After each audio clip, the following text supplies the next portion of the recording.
G'day guys, it's Sammy Gordon here from Australian Property Scout. I'm here for your Wiiiiiiiiiiiiise Wednesdays and your hot tip of the week. This week's hot tip, we're talking about should I use a buyer's agent for my first property?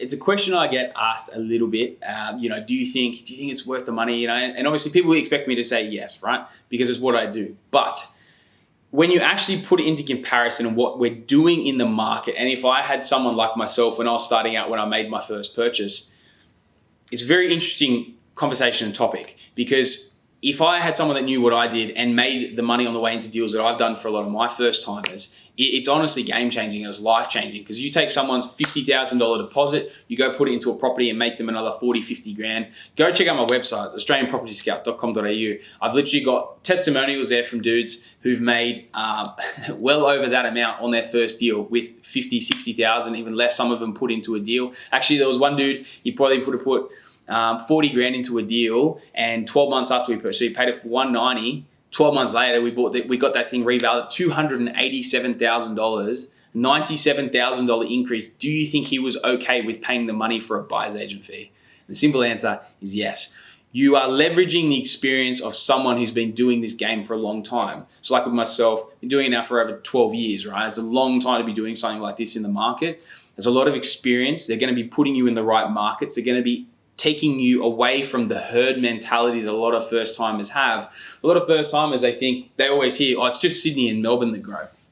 It's such a stupid kind of generalization that gets thrown around, and it's one of those first timer things that a lot of people get dragged into thinking like the herd, and it's not really until you do your first or maybe even after your second or third deal that you start thinking a little more sophisticated.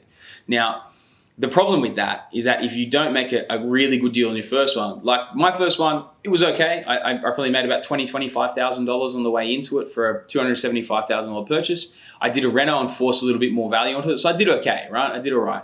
But I know that if I'd worked with someone like myself back then, the results could have been a lot bigger, and they also keep you on the track. I didn't buy again for another 3 years. They keep you on the track of being able to pull the money out. Let's pull the money out. This is how we can maximize your vals. So we maximize the vals, we pull the cash back out, and we go again. And has that market moved, or is it the right market to try and pick another one up in? Or do we then shift our focus and go, you know what, let's go buy over here instead? It's priming up for that area might have already lifted 10, 20%. Let's go and dump our money over into this sub-market, this other market over here.